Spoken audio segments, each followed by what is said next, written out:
Donald Trump's selection of Pastor Robert Jeffress to say a prayer at the opening of the embassy in Israel to Jerusalem has drawn some negative attention. I'm not a big fan of Jeffress, who has waved away concerns about Stormy Daniels. In one especially sycophantic and disturbing instance, Jeffress even used his church choir to perform an original ode to Donald Trump.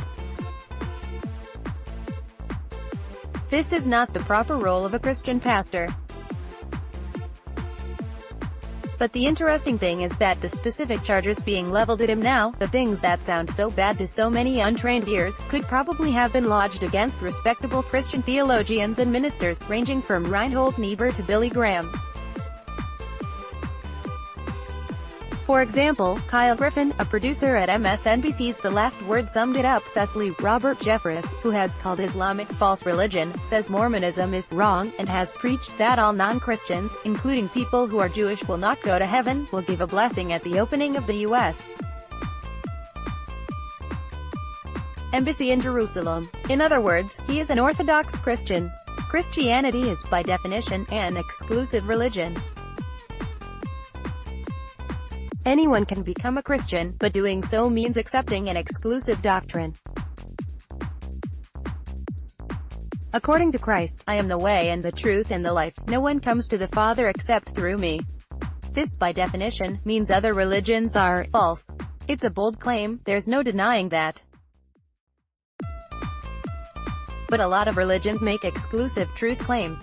Even the notion that all religions lead to God is, in an ironic sense, an exclusive truth claim. Nor is Christianity the only religion that views non-believers as adhering to a false religion. The term infidel comes to mind. Having said that, while Orthodox Christians hold to exclusivity, disclosure, I count myself as a believer, though I am a sinner and a work in progress, also believe in living side by side with people with whom we disagree. We consider every human to be created in the image of God. We believe in tolerance and pluralism. We pay as much attention to the other part of the Bible that says, "Blessed are the meek, for they will inherit the earth." These declarations made in the Sermon on Mount are embraceable by almost everyone. Mitt Romney fired off his own tweet, noting, Robert Jeffress says, "You can't be saved by being a Jew, and Mormonism is a heresy from the pit of hell." He said the same about Islam. Such a religious bigot should not be giving the prayer that opens the United States Embassy in Jerusalem. Note, at least Jeffress is consistent about his partisan support for the GOP standard-bearer. Jeffress said those bad things about Mormonism in 2012, instructing evangelicals not to vote for him in the primary. But he would later endorse Romney in the general. Romney might want to single out Jeffress, but his Christianity Today has noted, back in 2010, a survey of 1,000 Protestant pastors found that 3/4 of Protestant pastors, 75%, disagree with the statement. I personally consider Mormons to be Christians. This is to say that Jeffress' views are not on the fringe of Christianity, unless Romney thinks 2/3 of Protestant pastors are bigots, and while Romney is tossing the term around, the church doctrine he grew up with had its own share of problems. You are now subscribed to the Daily Digest and Cheat Sheet. We will not share your email with anyone for any reason.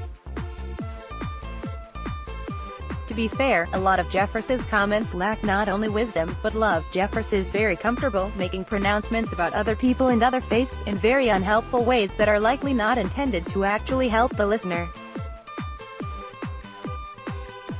He says things in provocative ways that stir up anger and division. Donald Trump shouldn't have picked him for this job. It's true that some people are looking for reasons to attack Orthodox Christianity, but Jeffress invites such attacks. He was not the right man to represent America at this important event. Jeffress might be inelegant in the way he talks about the exclusivity of salvation in Christ, but those beliefs are far from being his most egregious and unbiblical statements.